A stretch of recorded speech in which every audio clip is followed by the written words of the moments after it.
On today's Locked On Thunder podcast, the Oklahoma City Thunder draft at 44. Did they get a steal? The Summer League roster is taking shape, but what else has to change for OKC to bring in two prospects?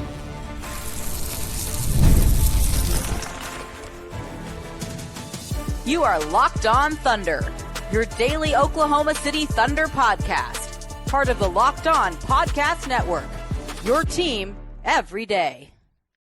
Let's get it going on the Locked On Thunder podcast, on the Locked On Podcast Network, your team every day. I am your host, media member and beat writer for Thunder on SI, Rylan Stiles. Follow me on Twitter at Rylan_Stiles. Follow the show on Twitter at LOThunderPod. Email the show, LOThunderPod@gmail.com.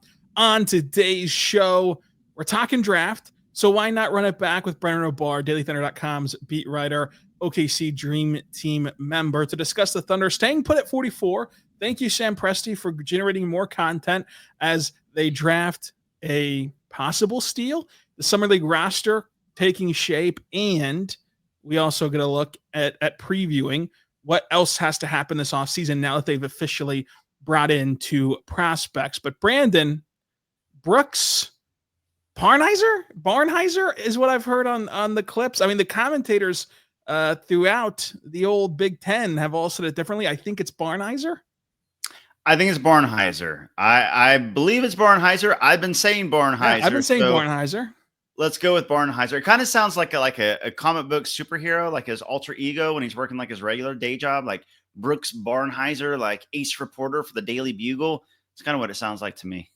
Yeah, well, I mean, there's another reporter job open here in town, so maybe you can hop down into that if this doesn't work out for old Brookie. But Brooks, they make the selection. And obviously, with any other pick that the Thunder make, you're immediately trying to figure out who, why, how, etc. And this is a guy that the Thunder clearly have coveted, and they make the selection at 44. And immediately, I mean, before I could finish sending the tweet of who was the 44th pick, I received a text from an agent in the NBA that said that this was, quote, an incredible pick.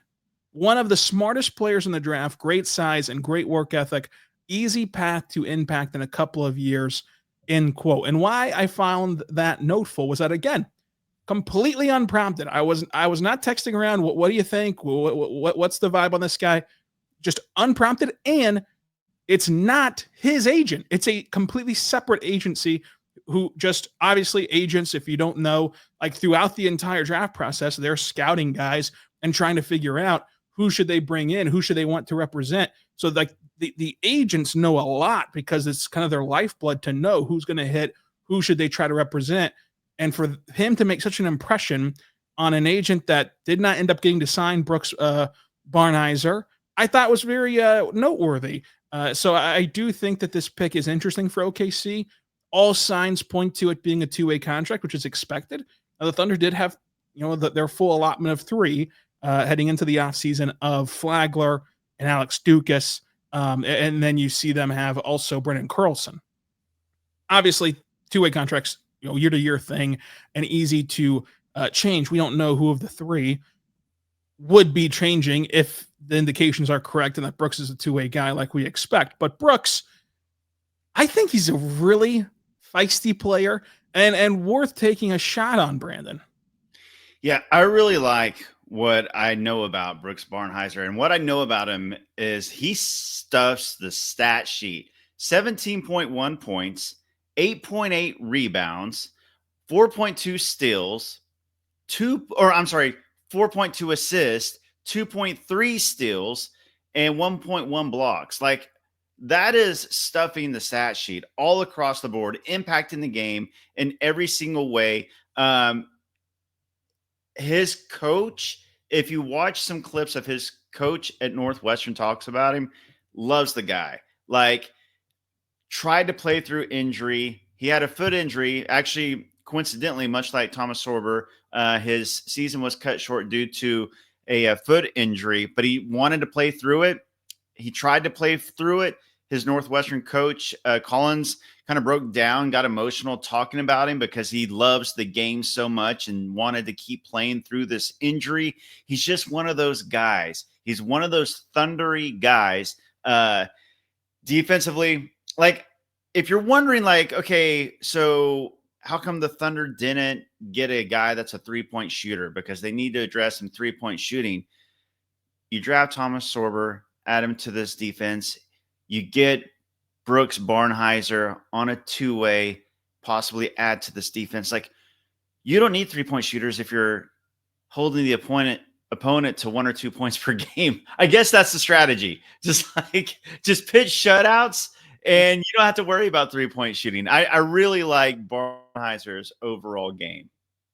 Yeah, I think that it's worth noting that, he, just like Sorber, had the injury that they were trying to battle through, and of course Barnhizer gave it a shot to try to fight through it, and then eventually just could not, like you mentioned. And really, his calling card is the defensive side of the floor. What he does on that end is already special. So you can only imagine what it will look like after, training camp and after a start in the G League. You imagine with Cam Woods, who's one of the best, if not the best, coaches in the entire league at developing defense and has already worked his magic with a lot of Thunder players. But right now, just coming into the league this season with the injury stuff, Barnhizer graded out in the 87th percentile defensively in all of college basketball, according to Synergy.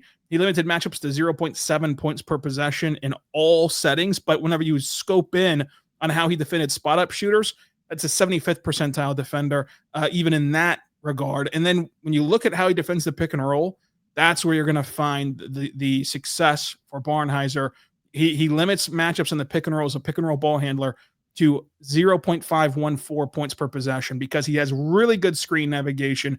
He's able to stick attached to lead guards and limit their chances to score with great footwork, with great hip mobility, and understands the angles to take to make up for a lack of raw athleticism. While he's not going to beat anybody in a race, he's not going to jump out of the gym, but what he can do is when you're driving to the basket, he can meet you at your spot and be there in time to get a clean contest and shut down a play. And you might look at that and say, well, the Thunder already have a plethora of point of attack defenders. And no offense to old Barnhizer, who sounds like a hockey player, like no offense to him, he's not going to be in the top 5 of point of attack defenders on this roster. So where does he go from there? That's the thing. He never takes himself out of a play. He's very opportunistic around the ball in the passing lanes to get deflections that just completely discombobulate possessions and steals. Like you mentioned, the 2.3 steals per game, along with over a block per game in college. And I just think that with Barnhizer, you have a guy who truly has a computer brain when it comes to dissecting offenses. At times, if you go watch him and break down the film, it looks like he knows the opponent's plays better than they do of what's coming next in any sort of action. And I think that you're going to really enjoy the style of play from Barnhizer, especially defensively. And then offensively, that's where you get into the necessity for development, because the pathway for him on that end of the floor is not as seamless. Yeah, I agree. It's the defense that really jumps out. And, if there's something that's a common thread throughout this Thunder team and the guys that they draft or that they sign or that they bring in, high basketball IQ, check for Brooks. Defense, check for sure. And then just like a feel for the game, a love for the game, great teammate, great leadership, like all those things, all those Thunder qualities are there. And then there's just enough for Brooks, I think, on the offensive end, like the fact that he does score, over 17 points per game. It's the shooting. Obviously, he'll need to work with Chip England. He'll need to refine, a lot of his offensive game. I think the playmaking, like maybe as a playmaker, like whether it's in the G League or, some sort of rotation minutes here and there, like working on being kind of like a secondary creator. I think he's just got a well-rounded game and he can get on the floor. I don't know if he's going to get on the floor with this team because he's going to be on a 2-way. He'll probably get minutes here or there. Wherever it is in the G League, getting on the floor, the defense will get him there, but then refining the offense, because you're right, that's where it's not quite as seamless. He's got some work to do on the offensive end, but he's got so many qualities. Like smart basketball players that can play defense and that can move the ball and just play mistake-free basketball, they tend to find a way. They do. And coming up, we'll talk about what is his pathway to minutes now and later, and how can he make up for some of those offensive limitations. But first, want to see right now, but good friends over at Skims. Go check out Skims today, because when I found out that Skims was making underwear for men, I was intrigued. I've heard so much about their quality from friends and family that I have needed to give them a try, and Skims thankfully sent us some to get started. And let me tell you, I've talked around to Locked On hosts. We all got our couple free pairs and all went back to buy even more because they're that good quality. They're that good with their fit, comfort, style, and feel. I love that you can do anything you want with Skims. I mean, they have great flexibility, breathability as well. They're my absolute favorite brand of underwear, and they also have whatever style that you like, whether it is the boxer briefs or just simply briefs. So whatever you're into, they have for you, so you're not having to change the style of underwear that you like while also getting improved underwear. And again, it's my top draft pick after laundry day. We're going to go out and play some ball today, Brandon, and I'm going to be wearing Skims because it gives you that breathability and flexibility necessary. So shop Skims Men at skims.com. Let them know that we sent you by placing your order, selecting podcasts in the survey, and selecting our show in the drop-down menu box that follows. We're back on the Locked On Thunder podcast on the Locked On Podcast Network, your teams every day. Here with the sharpshooter, Brandon Rahbar, DailyThunder.com, 1077 The Franchise, and Dream Team. Brandon, your offensive game is a little bit better than Brooks's right now because Brooks has a little bit of ways to go, especially on that three-point shot. Now, the results just simply are not there. 31% shooter in college from beyond the arc, and finished as a senior as a 26% shooter last season, again, through injuries. But those numbers include a very lowly 24% conversion rate as a catch and shoot shooter. There are positive indicators. I do like his mechanics. I do like that he's shooting 76% from the free throw line. That provides some hope for the future. The one thing that we'll talk about that is not a great indicator is his rim percentage. However, like I do want to state this as someone who does go and cover the G League, unlike anyone else on the beat. No one, literally, most G League games, it's just me in the room. And I've seen the pictures of the G League. Chip England, I think people don't understand or don't realize that, like, Chip England, yes, is a Thunder assistant. He's always around the blue, and he's always chatting up, blue guys and working with their shooters in some degree, especially two ways and especially assignees. And the process of him working on jumpers is unbelievable. I'll have to get clearance from Thunder HQ to talk about it, but it's unbelievable, like the depths that he goes. And I do think that Brooks Barnheiser will be someone that gets acquainted with Chip England pretty quickly, even if he's with the blue. So I do want to denote that. If he is a two-way guy and he does spend a lot of time with the blue, don't think that he's being ignored by the best shooting coach in the world. But also, the rim percentage, which is not a good indicator, shot 52% at the rim. The 52% at the rim, you have to believe that is in large part due to the injury because, as a sophomore, he had a 59% conversion rate at the cup, which is much better, but still not tremendous. And then obviously last year, the poor shooting at the rim hurt him as a cutter. If that improves, it adds another avenue for him to become a play finisher and become a very optionality offensive player to go along with his elite defense. But the two key areas that he thrives in as an offensive weapon is in the mid-range and as a connective passer. The ball never sticks to Barnhizer, and that allows him to keep the ball in rhythm and keep defenses on their heels, which is a requirement to play for OKC. One of the two biggest requirements for OKC is defense and connective passing. He checks both boxes, and that in and of itself will give you a chance to play minutes for Oklahoma City. And we've seen that Mark is no stranger to just tossing out these second-round two-way guys right out of the chute in an 82-game marathon. You saw him do it with AJ Mitchell, surprisingly enough.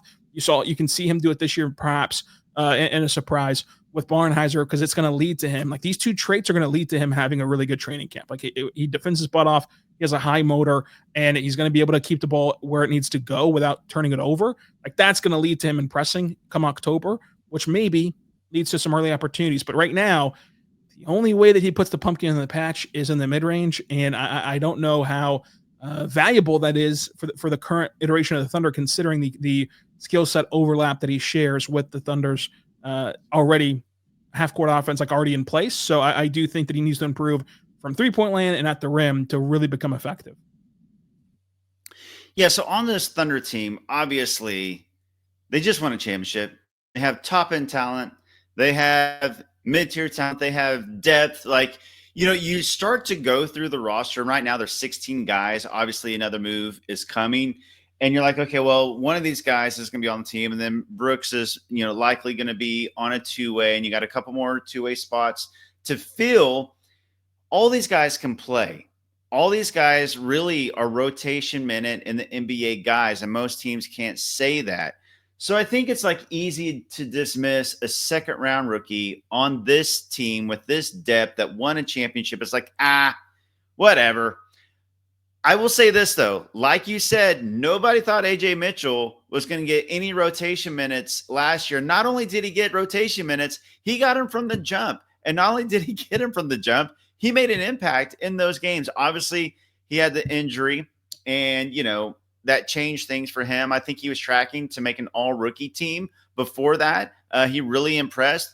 So I think Brooks Barnheiser, there's enough to like about his defense and about his basketball IQ. And he's got some true NBA traits, I think. The fact that he's a 6'6" wing, but he's got a 6'11" wingspan. These things, I think that there's enough there to not just quickly dismiss him. I think that, if any team has proven that second rounders and undrafted guys can make an impact and can find minutes somehow, some way, it's this Thunder team.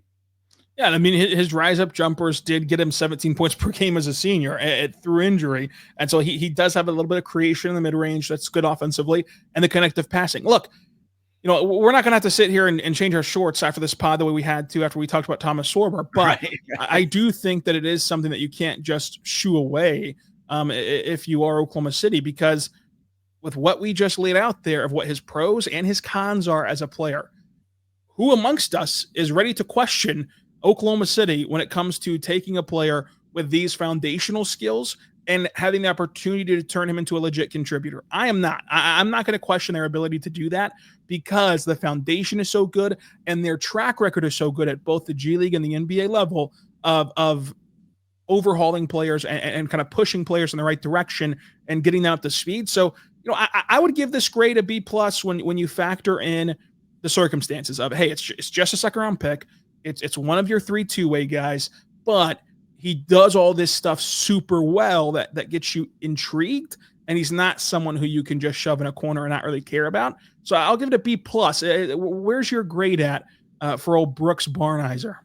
You stole mine. I was legitimately going to say B+, because I don't think it's an A grade, but I think it's a little bit better than a B, because because of the things that you said. I love the defense. I love the basketball IQ. I love the mentality. I love the leadership. I love his character, all those things that you can get behind and root for the guy. It really is just questions about his shooting and his scoring, but then he scores over 17 points per game and he can pass the ball. He's a good secondary playmaker. So I think as a second rounder, obviously every second rounder, these aren't perfect prospects. Everybody's going to have weaknesses. Everybody's going to have flaws, or else they're going to be a top 5, top 10 lottery pick, whatever.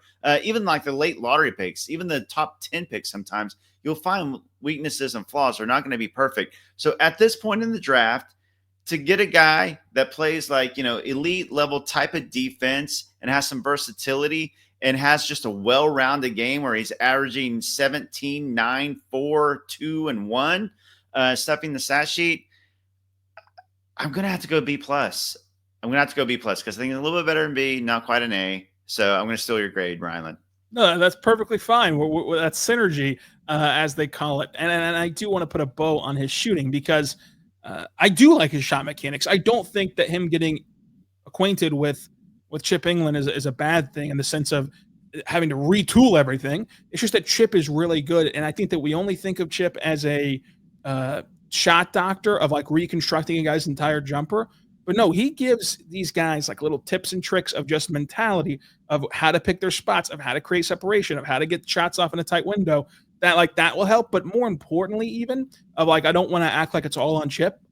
He also could, because the shot is so smooth and he shoots the ball at a high clip from the free throw line, he also could just become a naturally better shooter in limited opportunities whenever it isn't largely on him. Like, look, the Northwestern, no offense, if they have a guy getting picked at 44, he's clearly going to get a lot of the attention on the scouting report. And you watch it, whenever you watch him play, you see how the defense is slanted toward Brooks Barnheiser. And now, no offense to Brooks himself, the defenses will never slant to you at the NBA level if you're Brooks Barnheiser. And so it's like the natural spacing that comes with the NBA, which is a more spread out game than college, no matter where you play, but also that comes with playing alongside whoever he gets put next to at the NBA level, whether it's Shea and J-Dub or just one of the two, or even if it's just, Kaysen and Wiggins and those guys. Like he's going to naturally have better spacing and be lower on the scouting report for most teams, to where it could funnel him some cleaner opportunities as a shooter, and of course also as a pull-up option, because he is more comfortable taking shots off the dribble from what we see from his college film.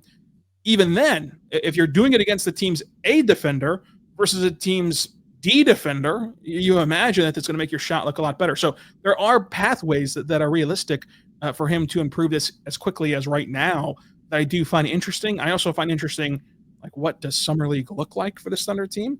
Because they've signed guys, they've drafted guys, they have guys that just have all these injury questions of, are they going to be ready for July? Now, all of them are going to be ready for training camp. From everything that we hear, they're all ready for training camp. It's just a matter of like, July 5th is coming up. It's coming up pretty soon. When they're in Salt Lake City, are they going to be ready for that date? Are they going to be ready to play at all in Vegas? So that's kind of the uncertainty right now, but that doesn't necessarily matter. What really matters is in the future, and Sorber and Barnhizer are worth getting excited about for the defending champs. Now, coming up, it can't all be excitement. What has to happen now to roster Thomas? What has to happen now with this roster all coming up? But first, I want to say right now about your friends over at Game Time. Go check out Game Time today, because have you ever decided at the last minute to go to a ball game with friends or family, especially if you're living in downtown Oklahoma City? Maybe they have these week-long stints now with the Comets in town. Maybe just one Friday night you say, well, I don't really have any other plans. Let's just head up to the old Bricktown ballpark. Maybe it's game day and you suddenly realize that you want to be in the stands. Make sure that you have Game Time, because that's where it comes in the most handy. It's the easiest way to grab last-minute tickets without the stress. With the money that you save on tickets, you can spring for ballpark hot dogs or beer or merchandise or whatever you want. You can even invite a bigger group with you because of how much the Game Time is going to save you on last-minute tickets, lowest prices guaranteed. It makes buying tickets fast and simple. Prices on the app actually go down closer to the beginning of your event, and in this case, first pitch.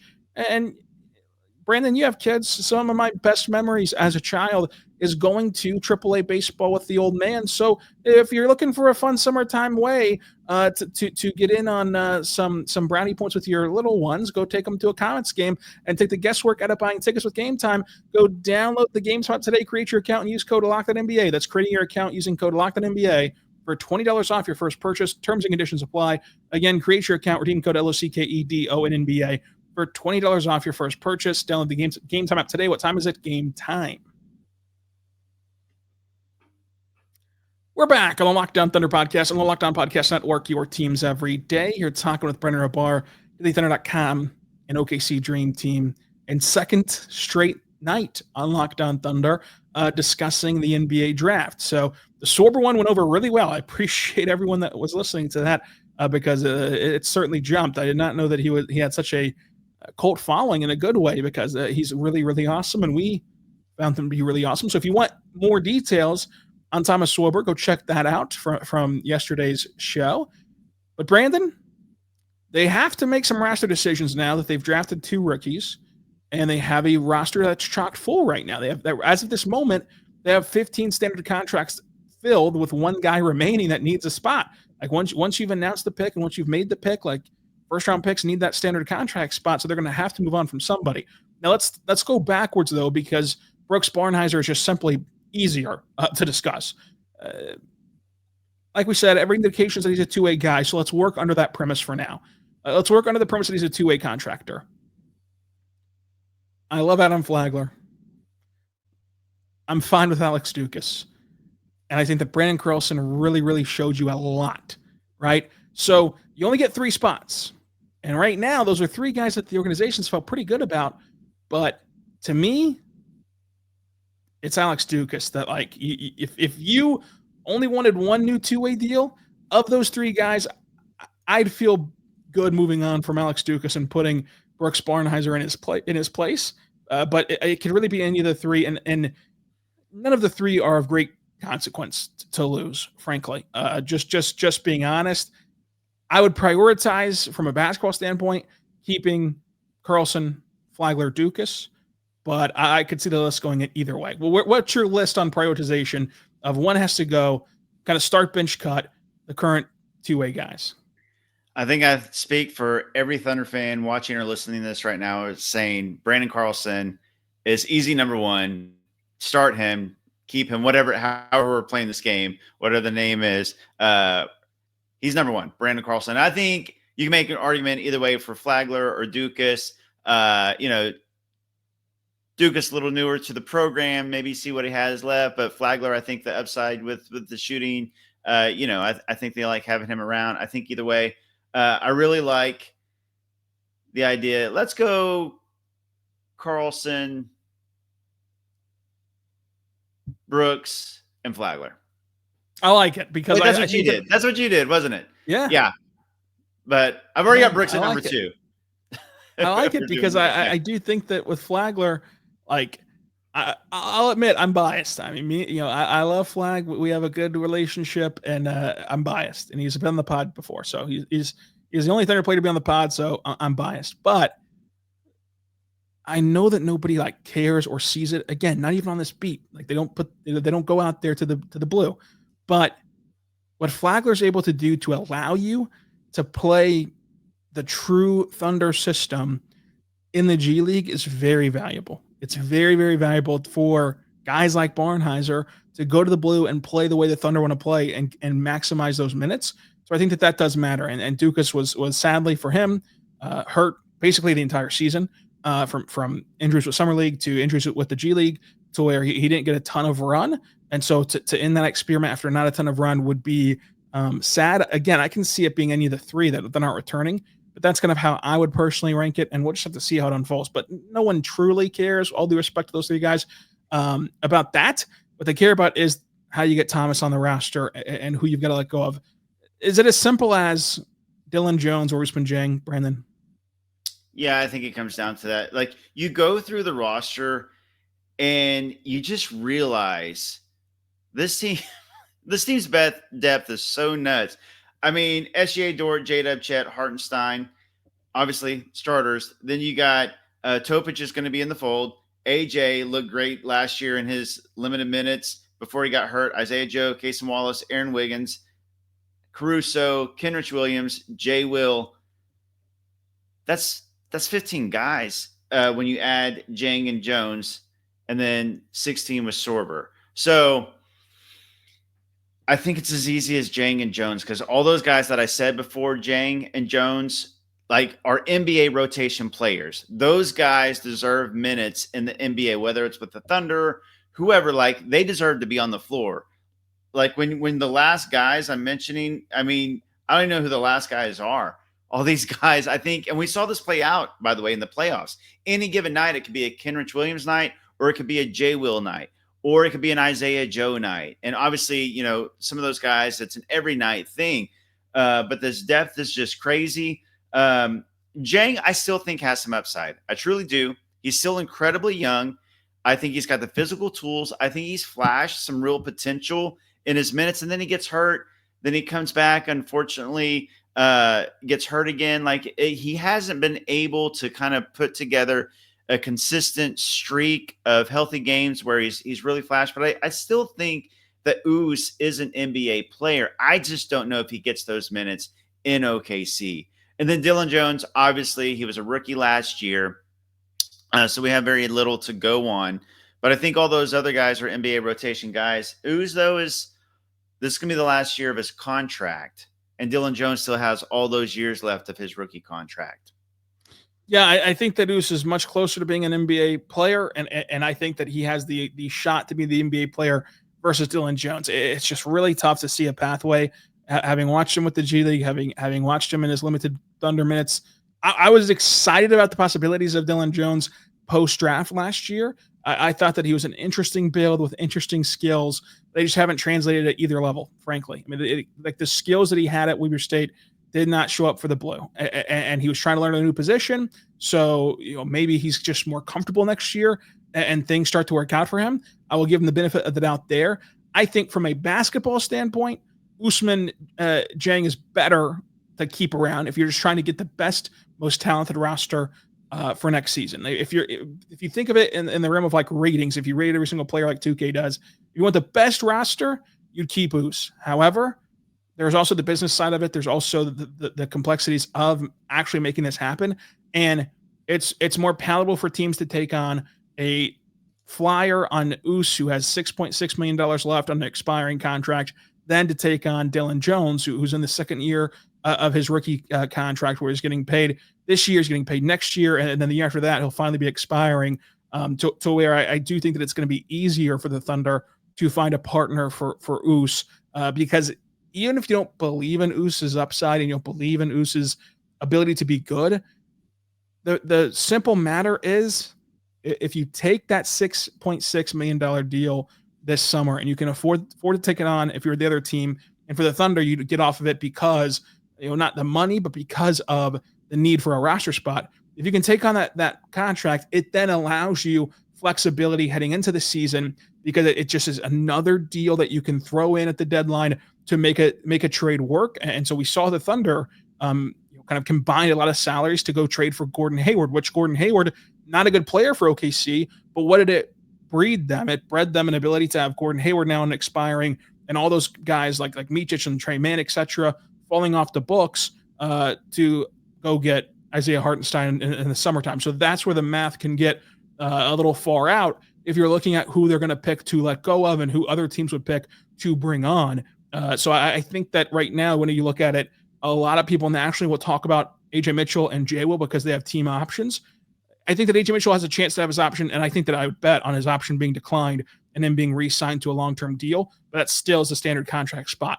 I don't see any realistic path for J Will to not be here next season. So then you're lowering your list to Dillon Jones and Ouse from a purely basketball standpoint. Ouse easier to move for the reasons that we just mentioned. Dillon, you've invested 5 second-round picks in him. Perhaps you want to keep him around and see, as he's learning a new position, if he can be better in year 2. I wouldn't hold your breath for that. But another pathway is one that I don't think that the Thunder would be willing to do or want to do.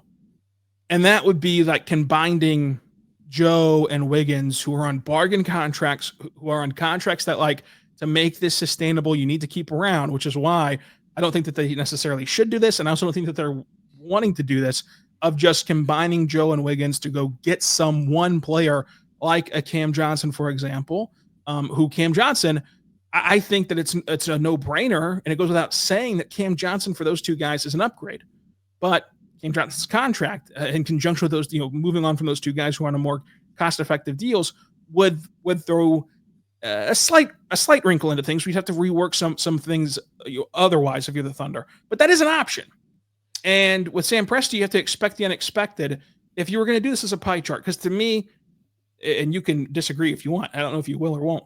To me, the only ways to get Sorber on this roster is by moving on from Dillon, moving on from Ouse, or making a trade like we just mentioned of like Joe Wiggins for one person.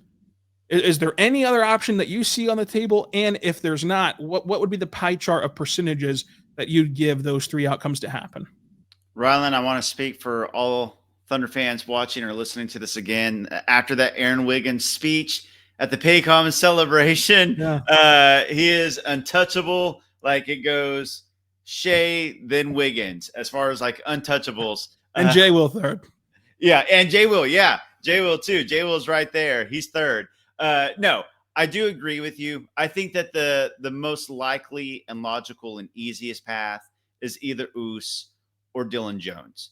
And I do agree with what you said. I also would add, I think that Oos still has more like probably trade value because he was the number 11 pick just a few years ago and he's still so young and he has shown some potential. And there was a lot of teams interested in Ousmane Dieng just a few years ago. So I still think he's got like a little bit of that, number 11 overall pick luster. That maybe it's easier to trade his contract, especially with it expiring. That said, whether it would be, whatever combination of players you want to pick, it's got to be a 2-for-1. Like if it's going to, like you mentioned, Wiggins and Joe, whatever it would be, you basically have to cut down one spot. So you got to consolidate in some sort of way. So whether it's trading, Oos or Dillon Jones away, or it's a 2-for-1, those are really the only paths that this can happen. As far as like a pie chart, I'm like 80%. It'll be either Oos or Dillon Jones that goes, and like 20%, it's like some sort of slightly bigger, consolidation 2-for-1 trade. Okay. Yeah. I mean, I think that I'm at 85%. It'll be Oos, and then the rest it'll be Dillon Jones. I don't think that they're going to do a consolidation trade. I agree. Because I just think that they really believe in these guys, man. Like I get Agreed. it. I get it. Agreed. They were streaky last playoffs, and they all went cold at the wrong time, and you had to grind out games. And all you could think about the entire playoff run and the route to a championship was how much easier would this be if these guys could hit their threes? Yet you still won it. And I'm not trying to sell you that they were a good three-point shooting team because they weren't. They were one of the worst in the playoffs. But they were marginally better than a year ago in the sense of just quite literally being comfortable taking a shot. Like what they did against Dallas last postseason was jarring of just how much that they looked like a deer in the headlight and did not want to shoot those role players. So now with another year of experience, with the confidence that comes with being a champion, with the confidence that comes with having survived some poor shooting outings for all these guys. Every role player in this playoffs had a night or two or more where they were awful three-point shooters, and then all of them had to bounce back and find ways to help you win games.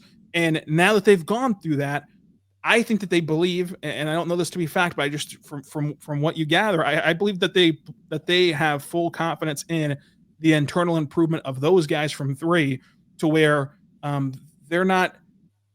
It would kind of shock me if they were in the market to go externally for their three-point improvement, whether that's right or wrong. This is kind of what I think that they're looking at it as. So I would give it maybe a 2% chance that they go actually and execute a trade for a guy like Cam Johnson for the sake of two guys. And so I think that with Oos, the reason I give him such a large chance of being traded is, to me, he's good enough and he's performed enough at least one professional level in the G League, and he's shown enough flashes in the NBA that you wouldn't have to attach anything to Oos to get rid of him, and you wouldn't have to take back salary to get rid of him. You would just get rid of him. And I know that this is like not the value that you'd want for an 11th pick, but you could get rid of Oos for, hey, we're going to give him to you. You give us a couple second round picks and we'll call it a day. And those 2 second round picks open up the door for the roster spot to Sorber, and you just kind of go about your business from there. Whereas with Dillon, I think that the longer term commitment of Dillon would force you to either take back a bigger salary this year, and it'd be an expiring salary, so you'd still get to just waive them and move on, but it would be a bigger salary than what Dillon is currently on, and perhaps having to throw something in with him as well, to where I think that Oos is just a cleaner break of needing to find one standard contract. Yep, completely agreed with all of that. And look, the Thunder just won a championship. Like, we're talking about like fringe roster moves, and this is like, we're all very fascinated to see what happens here, because I think everybody's like, for good reason, fallen in love with this team. And like people are celebrating, Alex Dukas Day when Mayor Holt said it, like, because, this was the squad that brought the championship to Oklahoma City finally. So you get attached to all these guys, regardless of whether they're on the court. You see them on the sidelines, you're rooting for them. So, these roster moves are fascinating and interesting. And I think what's cool is, all these guys are kind of immortalized because they were all a part of the championship team. They're going to be in all the photos and all the videos. They have a day in Oklahoma City named after each one of these guys. But yeah, we're all curious now because the move has to be made. Thomas Sorber is making the 15. Like, it's a first-round pick. It's a guaranteed contract. I think you and I both believe in his long-term potential and future. I'm excited to see Thomas Sorber play. But unfortunately, that means that somebody has to go. It's just math, roster. Like, Adam Silver is not going to allow, OKC to roll 16 guys, unfortunately. So somebody's going to have to, lead the squad. That's right. And if you have any more doubts of what we think of Thomas Sorber, you need to go listen to yesterday's show where, again, me and Brandon had to collect ourselves after the pod because we were so amped up about Thomas Sorber and what he can bring to OKC. We'll be back again to preview the free agency period, which opens up on Monday, and then it's summer league games, and it's a whole off season of work here at Locked On Thunder. So we never stop every single day. Subscribe anywhere you get your podcast from, including on YouTube. And until next time, be good and be good to one another.